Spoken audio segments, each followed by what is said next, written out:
자, 세 번째 키워드 한은의 선택입니다. 간밤에 미국의 중앙은행이 또 한 번 금리를 인상을 하면서 금융위기 이후 10년 만에 이 미국 금리가 가장 높은 수준이 됐습니다. 우리나라와 금리 격차가 0.75%인데 금리가 계속 쭉쭉 올라갈 것으로 보이면서 한은에도 인상 압박이 강해지고는 있지만 또 쉽지는 않은 상황이죠. 예, 밤새 미국 연준이 금리 인상을 단행했습니다. 0.25%포인트를 올렸죠. 그래서 미국의 기준금리는 2.00%에서 2.225%로 높아졌습니다.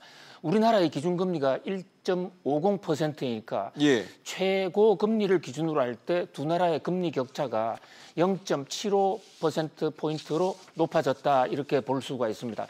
흔히 이제 이 국가 간의 금리 격차가 생기면 국제 자본이 이동할 수 있다. 이것을 가장 우려를 합니다. 이것을 이제 경제학에서는 긴축 발작 또는 테이프 텐트럼 현상이라고 그러는데요.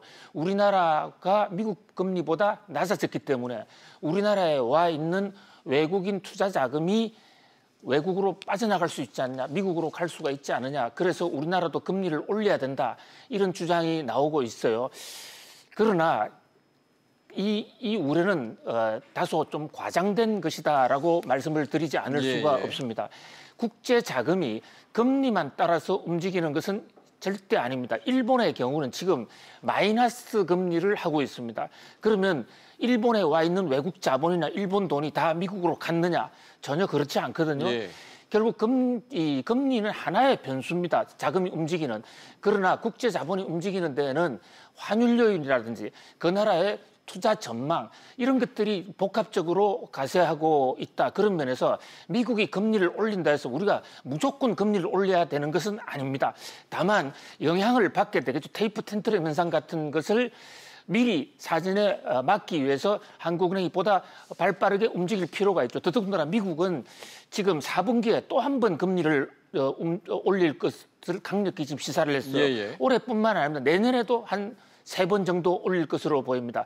그런 면에서 우리가 대책은 세워야 될 것으로 보입니다. 그런데 이 과정에서 일전에 이낙연 총리께서 국회에서 한국은행 금리 정책에 개입하는 이상한 발언을 해서 이게 한국은행에 큰 부담을 주고 있어요. 당시에 박영선 의원과 이낙연 총리가 국회 질의응답을 하는 과정에서 우리나라도 금리를 올릴 필요가 있다는 얘기를 주창하지 않았습니까? 이런 상태에서 한국은행이 지금 금리를 올리면 마치 박근혜 시대 때 최경환 부총리의 압력 때문에 어쩔 수 없이 금리를 내린 것처럼 지금은 이낙연 총리의 압력 때문에 금리를 올린 것처럼 보일 수 있고 시장의 사전 개입으로 볼 수 있기 때문에 한국은행의 운신의 폭이 상당히 좁아졌다고 볼 수 있습니다. 근데 박사님 또 안 올리기도 그렇잖아요, 지금. 지금 그러니까 금리를 올려야 되는 이유가 미국이 올린다고 해서만 무조건 우리가 올려야 되는 것은 아니다는 거죠. 그다음에 또 하나 우리나라는 지금 미국은 경기가 호전되고 있단 말이죠. 성장률이 4%, 물가가 2%로 높아져 있습니다. 그런데 우리나라는 지금 사정이 어떻습니까? 3.0%의 성장 전망이 2.7%로 0.3%포인트 지금 떨어져 있는 상황입니다. 그다음에 자영업자들, 대출 부담을 상당히 많이 갖고 있는 자영업자들이 지금 최저임금 인상 때문에 부담을 안고 여기서 우리나라 기준금리를 올리게 되면 자영업자의 몰락이 올 수 있다. 가계부채는 지금 1,500조의 지금 대출 잔고가 있습니다. 금리 1%를 올렸을 때 15조의 부담이 그냥 앉아서 더 추가가 되는 이런 상황이거든요. 그래서 금리를 올려야 되는 요인도 있고 지금 말씀하신 대로 금리를 안 올 수밖에 없는 올리지 않을 수 없는 그런 요인도 있는가 하면 또 금리를 내려야 하는 이런 요인이 서로 교차하고 있어요. 그래서 지난달 우리나라 금통위에서 3명이 금리 인상설을 주장을 했지만 소수 의견이었죠. 4대3으로 금리 인상이 부결됐는데 그런 면에서 한국은행의 고민이 상당히 깊어지고 있다. 결국은 정책은 선택의 문제입니다.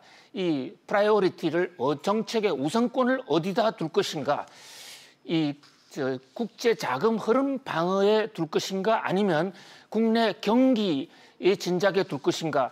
그런 면에서 한국은행의 고민이 깊어지는데 그럴 때일수록 정부는 한국은행에 대한 지침을 준다거나 개입하는 것보다는 예. 독립성과 중립성을 충분히 줘서 한국은행 검통위가 그 통화정책회의가 자발적으로 객관적으로 그리고 합리적으로 결정하도록 기다려야 될 것으로 보입니다. 예, 말씀하신 것처럼 금리를 유지하기도 내리기도 올리기도 애매한 한국은행의 고민이 더 깊어지고 있는 상황입니다. 자, 네 번째 키워드입니다. 보시죠.